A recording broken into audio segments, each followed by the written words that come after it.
What does it mean to be an American? The answer to this question differs depending on who you ask.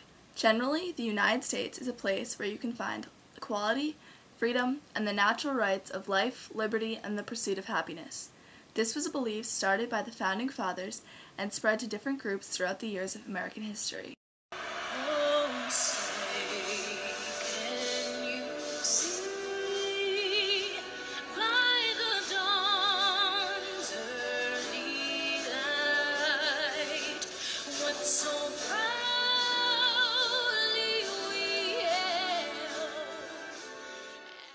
The Declaration of Independence. The Declaration of Independence begins by stating that all men are created equal and given the non-negotiable rights of life, liberty, and the pursuit of happiness. This country was founded on the ideas that all men, rich or poor, are equal to one another. The Founding Fathers were unhappy with how little involvement they had in the English monarchy.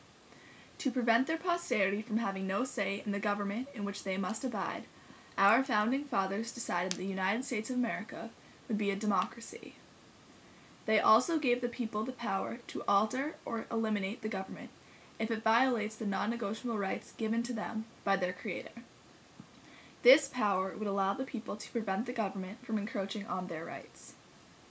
This document established a way of life for the American people, giving them the ability to seek out opportunities for themselves and find happiness, but assuring they wouldn't be allowed to deprive other American citizens of their non-negotiable rights without punishment.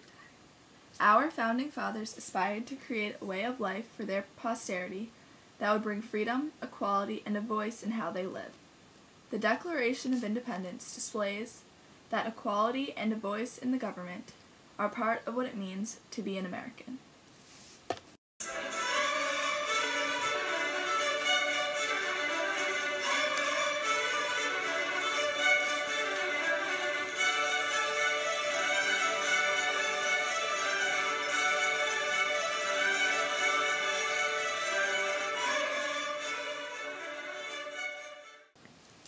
The Declaration of Sentiments. The Declaration of Sentiments was created during the Seneca Falls Convention led by Lucretia Mott and Elizabeth Cady Stanton. Men and women went to discuss the rights of women and African Americans. At the conference, they discussed what rights they believed women should have. After creating a set of rights that those at the convention all agreed with, they wrote them, the Declaration of Sentiments, and those attending the conference signed, including former slave Frederick Douglass. One of the major topics of discussion was whether or not women should have the right to vote. Even Lucretia Mott and Elizabeth Cady Stanton, major women activists of the time, disagreed about this. Mott felt strongly that they shouldn't have this right, while Stanton felt that they should. At this time, women's rights was a very controversial topic. Many men and women felt that women were meant to cook and clean for the house and be there for her husband. Others felt that women should have the same rights as men do. It was evident that it would take a long time for women to be equal to men. Although women wouldn't be seen as equals to men for a long time, this document helped show women that there was something other than cooking and cleaning out there. It helped women see that they should be seen by men better than they were. The Declaration of Sentiments allowed women to look at themselves and see their full potential.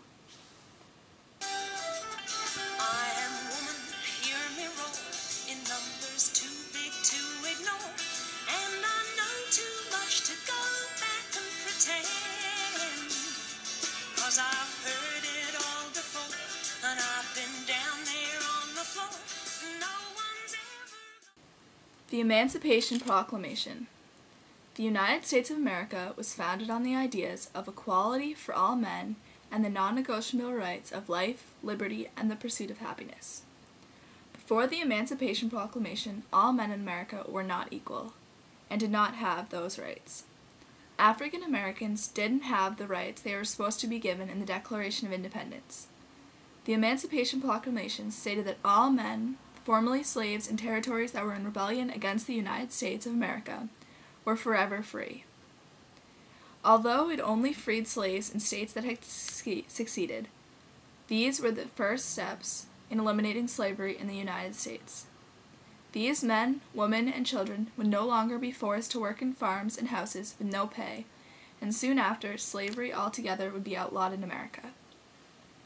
The Emancipation Proclamation was a very important step. It gave the Union a reason to fight, and it would begin the process of eliminating slavery altogether. This document allowed African Americans to have a choice in what, where, and who they worked for. It would be the first step in making African Americans equal to whites and make the ideas our country was founded on true for all men, not just white men. The Emancipation Proclamation was a starting point at giving African Americans a better life, and although it would take a very long time to be truly seen as equals, this proclamation and Abraham Lincoln made it possible.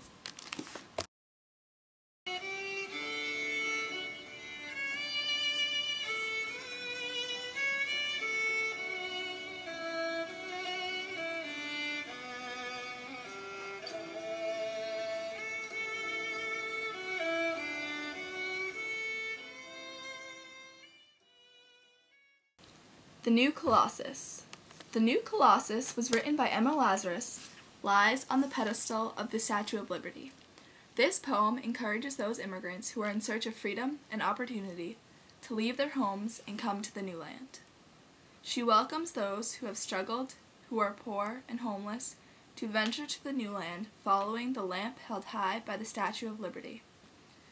The New Colossus verbally expresses what the Statue of Liberty was meant to represent: to encourage those people in countries without freedom and equality to come to a country that does and make a life for themselves. The statue welcomes those who want freedom and equality to leave their monarch government, where they have no say in how they live, and join a country where they have a say. The crown on the head of the statue has 7 spikes, 1 spike for each continent they wish for democracy to spread to.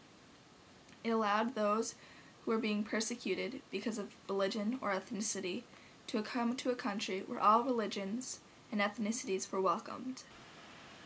The Statue of Liberty would be seen by foreigners, immigrants, and American citizens as the mother of exiles, welcoming all those who were looked down upon to come to America for a fresh start, holding her lamp up high, showing the way for her children.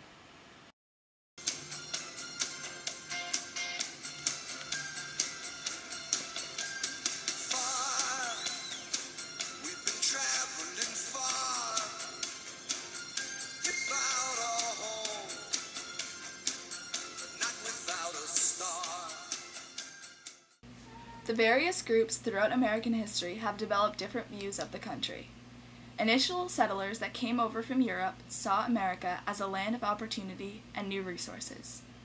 Women who were suppressed by white men found their own methods of prosperity. Blacks who were initially enslaved in America found freedom and equality years later in the same land. Immigrants view America as a land of opportunities in the same way the first settlers viewed it. Together, these separate groups, though quite different, all live in harmony and with the same natural rights.